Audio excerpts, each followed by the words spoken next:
Welcome to the Rocky Garza Show, where we explore the collision of a deeply meaningful life and a wildly impactful career. I'm your host, Rocky Garza, and with over a decade of experience as a coach, consultant, and keynote speaker to many Fortune 500 companies, I'm here to share personal stories and expert advice to help you gain clarity, build confidence, and discover that you too can build the life you actually want.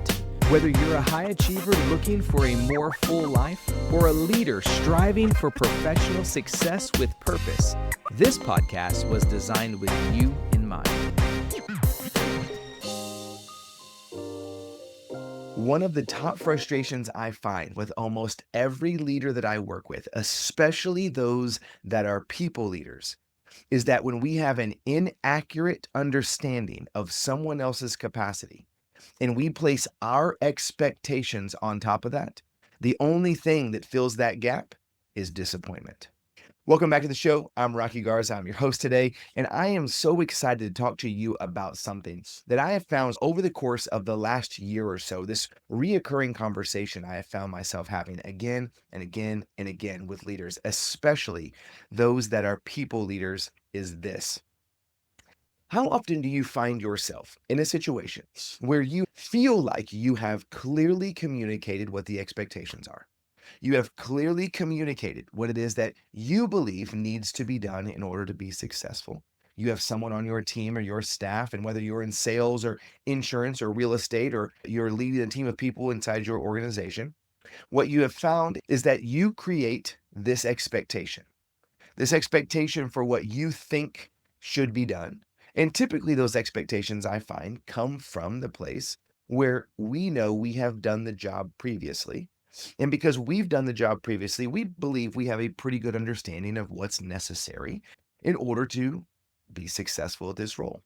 Now, if you haven't done the job previously of the person that you're leading, then it's ever more important for you to pay attention today. But let's say that you have. Let's say that you are a salesperson of some kind. Let's say that you are in insurance. Let's say that you've begun to build out your agency. You are growing and you are recruiting and you're getting new folks in who are early in their career. You, on the other hand, are someone who has been in the business for 2, 3, 4, 5, maybe even 10 years. And so someone comes in and they get excited and they get ready to get started. And you find yourself a month in, 2 months in, 3 months in, and you find yourself beginning to be frustrated with the fact that they don't just seem to be meeting your expectation. You thought you were clear about what it is that you communicated. You thought you were clear about what it is that you wanted from them, only to come to find out that they're just not quite meeting your expectations. Do you ever feel that way? Have you ever felt that tension before? The reason I ask is because I consistently find again and again and again that when we have new staff, or even staff who are new to a position, or maybe we're even new to leadership, I think in all of those scenarios, I consistently find leaders saying to me, Rocky, what should I do? I feel like I have set a clear expectation for what I think they're capable of, but it just doesn't ever seem like people are meeting my expectations. I'm going to tell you a story about a client of mine, but before, I want to break down two different things that I think sometimes in leadership we make synonymous that were never intended to be synonymous. Do you find yourself as a leader making synonymous your staff's actual capacity and capability versus your expectation of what you think they should be doing? Do you find yourself making those things comparable?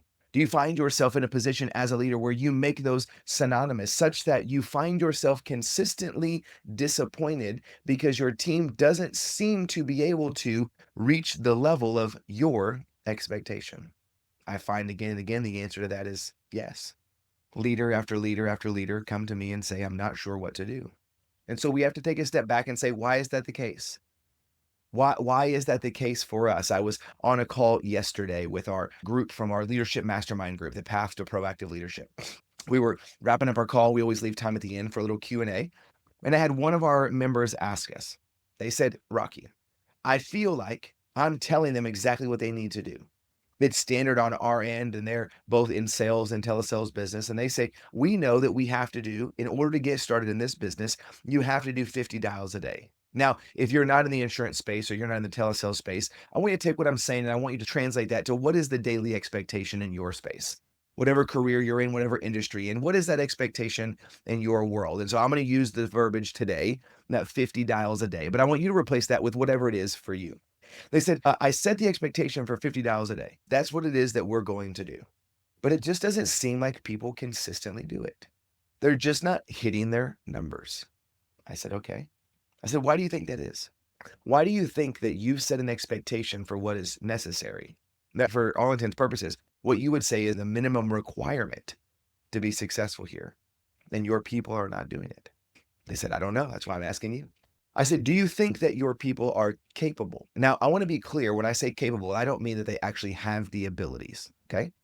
When I say capable, I mean, do you think that they have the capacity currently, first week in being here, learning it for the first time? Do you think that 50 dials a day, 5 days a week, 250 dials, as someone who is in their first week, doing it consistently and repeatedly, do you think that is their capacity? Do you believe that they have what it takes in order for that to be their capacity? And they very quickly came back to me and they said, Rocky, I don't care what their capacity is. That's what is necessary. I said, okay, take a deep breath.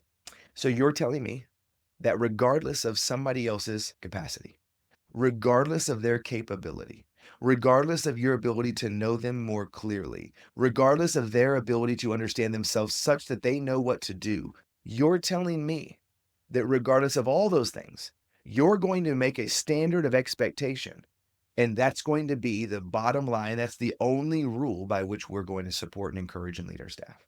Now, I know many of you, when you hear me say this, are thinking, well, I would never do that. But I would challenge you to ask yourself today with your team, today with your people, how often are you creating an expectation for what you believe they should be doing, and you haven't put in the work yet to define what they're actually capable of doing? What is their actual capacity? Do you know that Gallup did a study on new employees? They said at minimum, it takes an employee, a new staff person inside a new organization, at minimum, it takes them 9 months until they reach their full capacity. Now, some of you may hear that and go, Rocky, that's an excuse. I don't care. You got 30 days, make it or break it. And if you want to do your organization that way, who am I to tell you that you shouldn't? But if we're talking about building something sustainable, we're talking about giving our people and our staff the opportunity to build a career that we believe is worthwhile and valuable. Studies say that it takes up to 9 months for someone to reach their full capacity. And we get frustrated on day 14 because they didn't do it the way that we did it, even though we have been doing it for a decade. See, the space between someone's actual capacity and capability and your expectation, without you engaging in this space, the only thing that exists in those in between there is disappointment. Let's talk about it relationally for a second, because maybe for some of you that will hit a little closer to home, and then you'll be willing to do the work professionally. If you ever feel disappointed in a relationship, if you ever feel disappointed by someone's ability to love you, if you ever feel disappointed by their ability to show up for you, if you ever feel disappointed by their capacity to show you what actually matters, the space between someone's actual capability of maintaining a meaningful relationship and your expectation for that relationship, the only thing that exists in that space is disappointment. And that disappointment is only ever going to be on you because you are unwilling to recognize and accept this individual's actual capability.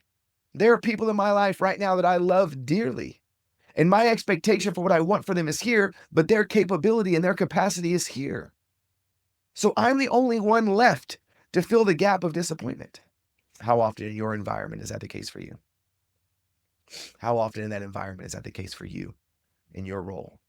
How often is that the case for you in your environment as a leader?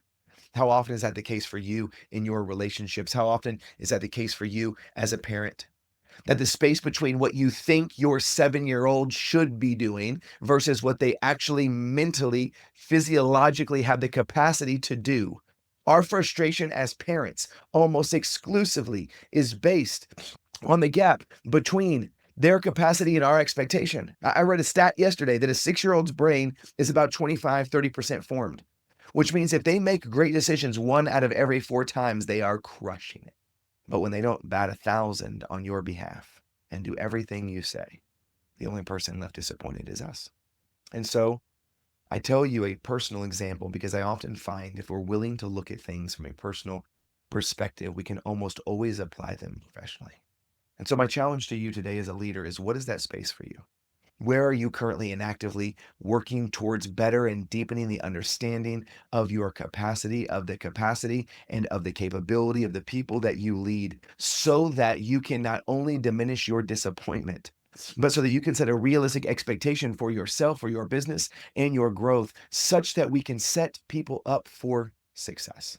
The greatest leaders that I know give the time, effort, and energy into deeply understanding the capacity, the capability, and the desire of their team, such that they build a system and an expectation that, of course, pushes their team, but doesn't create an expectation so high that it leaves us daily feeling disappointed.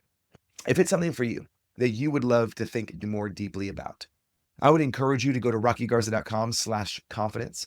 Again, that's rockygarza.com/confidence. Every month, I host a free workshop on a variety of our methodologies to walk you through where are you at today? What do you see and know about yourself? What do you believe? And how do you practically put that into place in order to continue to build and find the intersection of a deeply meaningful life and a wildly successful career? Again, that's rockygarza.com/confidence. Make sure and register. I would love to see you there, and I'll talk to you soon.